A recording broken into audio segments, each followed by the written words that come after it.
चीजें होती है, प्योर सब्सटेंस भी कंपाउंड आता है बच्चे, एक एलिमेंट आता है। तो एलिमेंट, अब वाटर को तुम चाहे इटली में जाकर देख लो इसका फॉर्मूला, है ना, या फिर तुम बेटा चले जाओ, कहाँ पे भेज दो तुम्हें, जापान भेज देती हूँ, है ना, जापान जाके देखाओ, या फिर कोरिया, कोरिया चले जाओ, साउथ कोरिया जाना, है ना, नॉर्थ कोरिया ना चले जाना। ये मेरे सामने बेटा पानी है, ठीक है, इसकी मैं जब टेस्टिंग करूंगी तो मुझे H2O ही इसका फॉर्मूला पता चलेगा।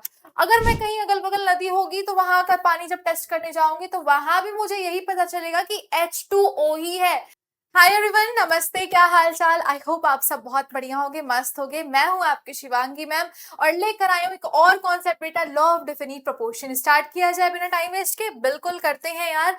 देखो, इस लॉ को प्रपोज किया था सर जोसेफ प्राउस ने। इन्होंने बोला a pure chemical compound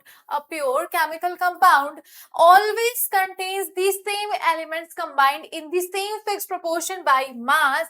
It is also known as law of definite composition. ठीक है, हम बात करते हैं जब प्योर सब्सटेंस की तो हम बोलते हैं कि उसका कंपोजिशन फिक्स होता है, यानी कि कंपाउंड दो चीजें होती है, प्योर सब्सटेंस भी कंपाउंड आता है बच्चे, एक एलिमेंट आता है। तो एलिमेंट में हमें पता है एक ही टाइप का एटम होगा, लेकिन कंपाउंड में more than one type of atoms आते हैं।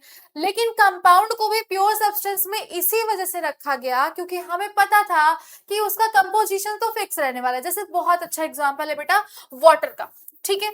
अब वाटर को तुम चाहे इटली में जाकर देख लो इसका फॉर्मूला, है ना, या फिर तुम बेटा चले जाओ, कहाँ पे भेज दो तुम्हें, जापान भेज देती हूँ, है ना, जापान जाके देखाओ, या फिर कोरिया, कोरिया चले जाओ, साउथ कोरिया जाना, है ना, नॉर्थ कोरिया ना चले जाना। जब तुम यहाँ जा रहे हो तो तुम्हें वाटर का फॉर्मूला हर जगह सेम मिलेगा। चलो उससे भी बेसिक एग्जांपल ले लेते हैं। ये मेरे सामने बेटा पानी है, ठीक है, इसकी मैं जब टेस्टिंग करूंगी तो मुझे H2O ही इसका फॉर्मूला पता चलेगा। अगर मैं कहीं अगल बगल नदी होगी तो वहां का पानी जब टेस्ट करने जाऊंगी तो वहां भी मुझे यही पता चलेगा कि H2O ही है, दो हाइड्रोजन है एक ऑक्सीजन है। कंपोजिशन हमें नहीं बदलना होता। ये कौन बोला था? ये बोले थे सर जोसेफ प्राउस ने, ठीक है। अब कोई भी कंपाउंड हो, चलो ठीक है, तुम वाटर को छोड़ दो, CO2 ही ले लेते हैं, कार्बन डाइऑक्साइड। किसी भी रिएक्शन से तुम कार्बन डाइऑक्साइड बना लो, कार्बन डाइऑक्साइड में एक कार्बन दो ऑक्सीजन ही मिलेगा, ठीक है। अब थोड़ा सा और क्लियर करने के लिए लेते हैं वाटर का मॉलिक्यूल, ठीक है। H2O मान लेते बेटा, हमने यहाँ पर लिया, कौन सा कलर ले लो, H2O, ठीक है। ये H2O का एक मॉलिक्यूल है। अब यहाँ पे हम मास निकालते हैं। हाइड्रोजन का मास यहाँ पे कितना आ रहा है, 2 आ रहा है। ऑक्सीजन का मास जब हम निकालेंगे बेटा तो यहाँ पे कितना आ जाएगा, 16 आ रहा है। अब दोनों का रेशियो ले लेते हैं। रेशियो लेंगे तो हमें क्या मिलेगा, 2:16 किसके बराबर आएगा, 1:8। मतलब बाई मास जो रेशियो आ रहा है, वो कंपोजिशन जो आ रहा है बेटा, वो फिक्स हो चुका है। यही समझाना चाहते थे सर जोसेफ प्राउस, और जो कि हम समझते भी हैं तो तुम्हें भी समझना पड़ेगा, ठीक है। क्या लिखा हुआ है, example, water always contains hydrogen and oxygen in the same mass ratio. तुम्हें पानी का जो टेस्ट अलग अलग आता है वो इस वजह से नहीं आता कि हाइड्रोजन ऑक्सीजन ऊपर नीचे हुआ होगा ना, वो मिनरल्स की वजह से आता है। उस वाटर का सोर्स क्या, उसकी वजह से आता है, बट कंपोजिशन फिक्स रहता है। मैं बार बार रट रही हूँ, गलती नहीं करनी, ठीक है। No matter where the water comes from, देखो कहीं से भी वाटर आए बेटा, उसका कंपोजिशन नहीं बदल। टेस्ट छोड़ दो, टेस्ट तो भाई अब तुम केमिस्ट्री लैब में हो, तुम टेस्ट वेस्ट की बात नहीं कर सकते यार, है ना। पीना नहीं है पानी को, बस टेस्ट करना है कि फॉर्मूला सेम आ रहा है कि नहीं, जो कि आता है, ठीक है। अब आगे बढ़ते हैं बेटा। अब एक्चुअल में जोसेफ प्राउस ने जिस कंपाउंड पर एग्जामिन किया था वो था आपका क्यूप्रिक कार्बोनेट। उन्होंने दो टाइप के क्यूप्रिक कार्बोनेट लिया, एक तो नेचुरल सैंपल, मतलब सॉल्ट कहीं माइनिंग के थ्रू मिनरल्स के साथ आ गया होगा तो ठीक है। दूसरा एक सिंथेटिक सैंपल, उन्होंने लैब में रिएक्शन के थ्रू बनाया था, ये रिएक्शन के थ्रू बनाया था, ठीक है।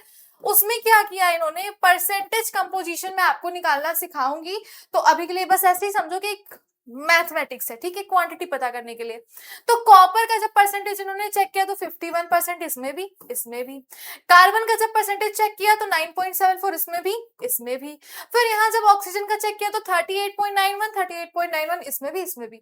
मतलब परसेंटेज सेम आ रहा है, मास सेम आ रहा है। तो इससे आपको क्या पता चलता है कि जो कंपाउंड होता है, कोई भी कंपाउंड, पर्टिकुलर किसी भी कंपाउंड की मैं बात कर रही हूं, उसमें एटम्स का बाई मास कंपोजिशन फिक्स हो जाता है, ठीक है, इसीलिए कंपाउंड्स को हम लोग कौन सी कैटेगरी में डाल देते हैं, याद करो क्लासिफिकेशन ऑफ मैटर पढ़ा था, केमिकल क्लासिफिकेशन, उसमें हम लोग इसे प्योर सब्सटेंस की कैटेगरी में डाल देते हैं। आई होप आप लोग को ये कॉन्सेप्ट क्लियर हुआ होगा।